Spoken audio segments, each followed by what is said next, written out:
Hey guys, magluluto ako ngayon ng panang halian. Nilagang baboy.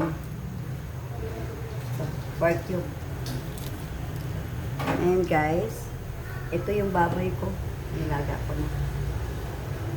Ayan. So, maraming sabaw kasi pinapalaga natin. Saka ilunod natin yung mais.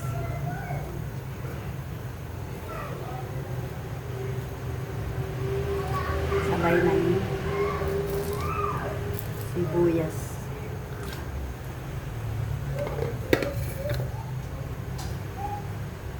Tatakpan muna natin guys, no?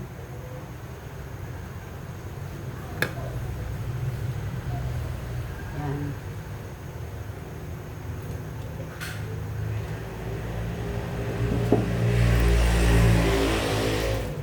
Ito guys, ang dami nitong benefits na makukuha dito sa atin.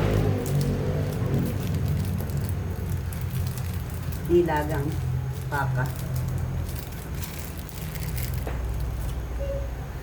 Tatakpan muna natin guys, hanggang sa maluto siya. Okay guys, ito yung ating nilaga. Marami pa rin yan. Sabaw, kailangan bawas-bawasan natin yung sabawan. Ito yung gulay ang ilalagay ko. Pichay. Takpan muna natin hanggang sa maluto guys.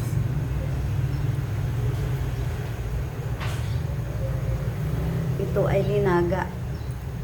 Linagang baboy.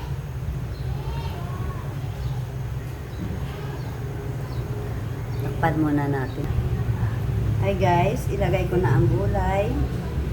Luto na yung ating nilaga. Ilagay ko na yung gulay na okra.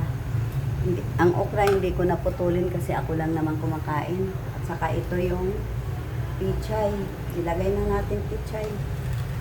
Para maluto na siya, no? Ito guys, ang mga niluluto ko, maraming benepisyo ang makukuha dito guys. Marami sa gulay. Yung corn, ito ay carbohydrates. Yan. Okra at saka pichay. Mga antioxidant sila, no? Oxidant.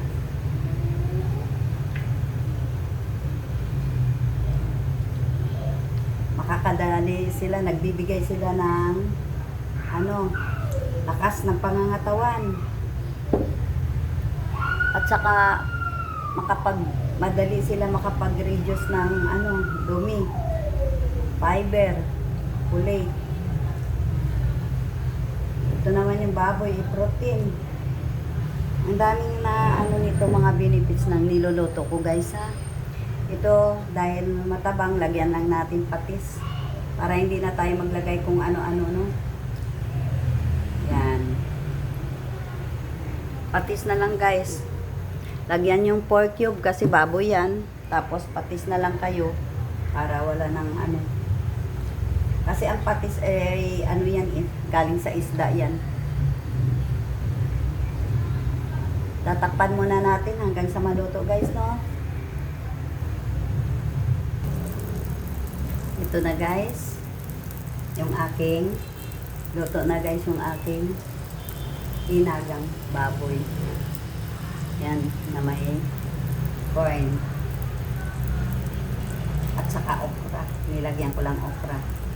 Pichay. Ito guys, luto na guys, ha. Ito, thank you pala sa anak ko. Ito, masarap to, yung atsara binigay ng anak. Hanggang dito na lang guys ang aking video. Maraming salamat po. Sana marami kayong mapudot sa akin ng mga matutunan sa akin ng kaalaman. Thank you. I love you all.